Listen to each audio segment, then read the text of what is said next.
A man who made $40,000 last year is wealthier than a man who made 400,000. I know that sounds broken. It isn't. Stay with me because by the end of this, you'll understand why some people can lose everything twice and still die rich, while others can win the lottery and die broke completely, penniless, humiliated. There's a reason for that gap, and it's not luck. It's not talent. It's not even intelligence. It's 10 quiet habits that never make it into the highlight reel of anyone's Instagram because none of them look impressive from the outside. Here's what's strange. The habits that build wealth and the habits that keep it are almost never the same habits. Most people spend their 20s and 30s learning how to make money. Almost nobody learns how to keep it. That gap right there is where fortunes quietly disappear. I'll show you exactly where that gap opens up. But first, you need to see what it actually looks like when someone falls into it, because it happened to someone I know personally, and it did not look the way you'd expect it to. By the time we're done here, you'll understand the specific mental moves the always wealthy make on ordinary Tuesdays. Not during some dramatic financial crisis, not during a market crash, but in the boring, forgettable minutes of a completely regular week. Those minutes, not the dramatic ones, are where net worth is actually built or destroyed. Comment the word wealthy right now if you're ready to hear this, because habit number one is going to feel uncomfortable at first. The first habit is this: they treat money like it's already spoken for. Not in a reckless way, in a protective way. There's a psychological idea called mental accounting, and stable wealth builders quietly separate every dollar into a job the moment it lands in their account. Rent money isn't grocery money. Investment money isn't vacation money. It sounds simple, almost boring. But boring is exactly the point. The people who lose fortunes are usually the ones who let all their money live in one undivided pile. So when temptation shows up at the worst possible moment, there's nothing structurally stopping it from winning. Derek was 34, an electrician outside Phoenix, pulling in $92,000 a year. Solid money, blue collar, no trust fund, no head start, no family business waiting for him. And he still ended up with more net worth by 40 than most of the six-figure earners in his social circle. Not because he found some secret investment nobody else knew about, because every single paycheck, before anything else happened, 20% left his account automatically and went somewhere he couldn't casually touch it. He told me once, sitting in his truck after a long shift, "I don't trust future me to make the right call, so I don't give him the chance to make the wrong one." That single sentence is worth more than most finance textbooks combined. Which brings us to the second habit, and this one contradicts almost everything social media teaches you about getting rich. The always wealthy are boring on purpose. They are not chasing the next hot thing, the next coin, the next opportunity someone's cousin swears is guaranteed. Bill Perkins wrote about a version of this in Die with Zero. The realization that most people either die with far too much unused money sitting untouched or spend recklessly trying to catch up for lost time. And almost nobody finds the quiet middle ground. The people who actually stay wealthy aren't the ones swinging for grand slams. They're the ones who show up again and again, doing the unglamorous thing. For years, nobody else is watching or applauding. Here's the tension, though. Being boring doesn't mean being passive. And that's habit three, the one people misunderstand the most. Staying wealthy requires active protection, not passive hope that things work out. Think about a small shopkeeper who runs a modest corner store, the kind you'd walk past without a second glance. That shopkeeper doesn't check the news for the next big opportunity every morning. He checks his margins every single week without fail. He knows exactly what leaks and where. Most people don't lose money to sudden bad luck. They lose it to slow leaks they never bothered to look at closely. Subscriptions piling up, hidden fees, lifestyle costs that crept up an inch a month until they were a mile wide and impossible to ignore. Now here's a reframe that might sting a little if you let it land. Lifestyle creep isn't really a money problem. It's an identity problem wearing a money costume. Every time your income goes up, there's a version of you whispering that you've earned the upgrade.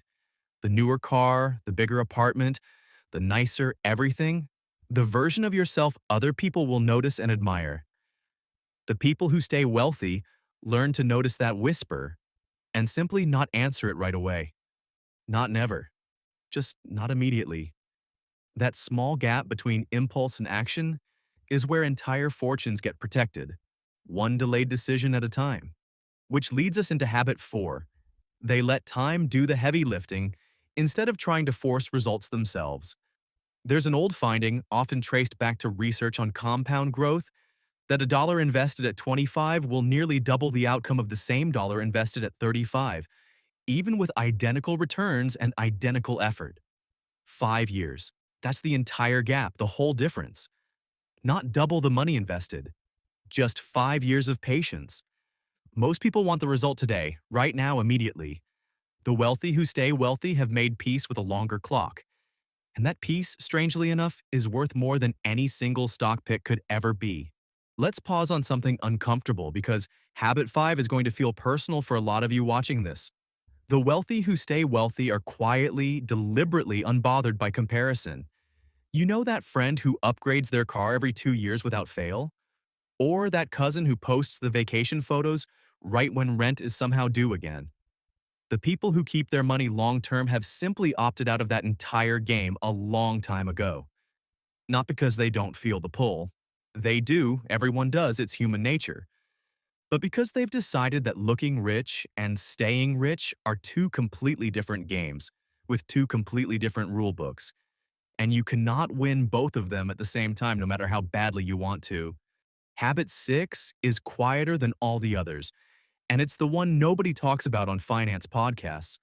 They ask for help before they need it, not after. Most people wait until the crisis to call an accountant, a mentor, a financially smarter friend.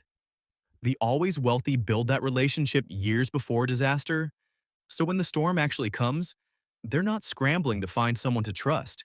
They already know exactly who to call, and that person already knows their whole situation. That single relationship, built early and maintained quietly, has saved more fortunes than any single investment ever has. There's a seventh habit hiding underneath all of these, and it's the one that surprised me the most when I first noticed it. The always wealthy don't measure their progress against other people.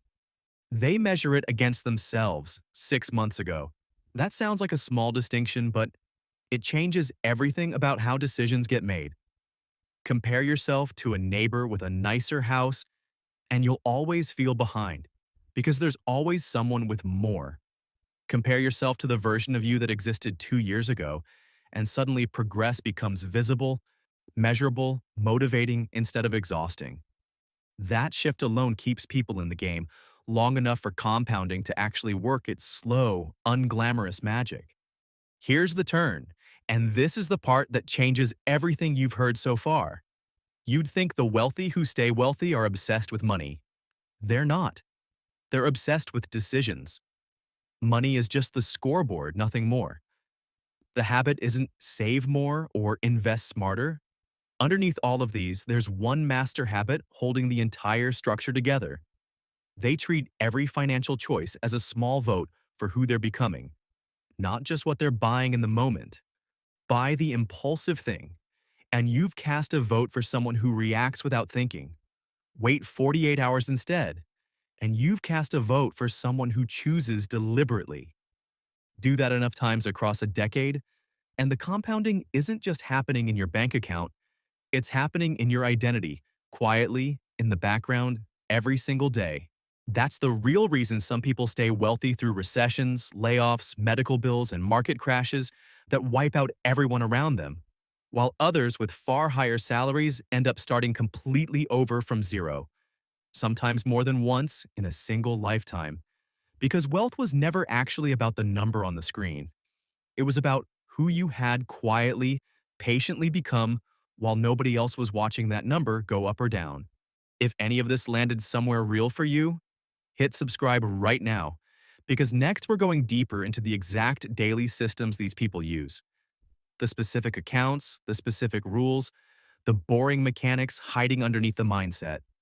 That video is already coming, and you genuinely don't want to miss it when it drops.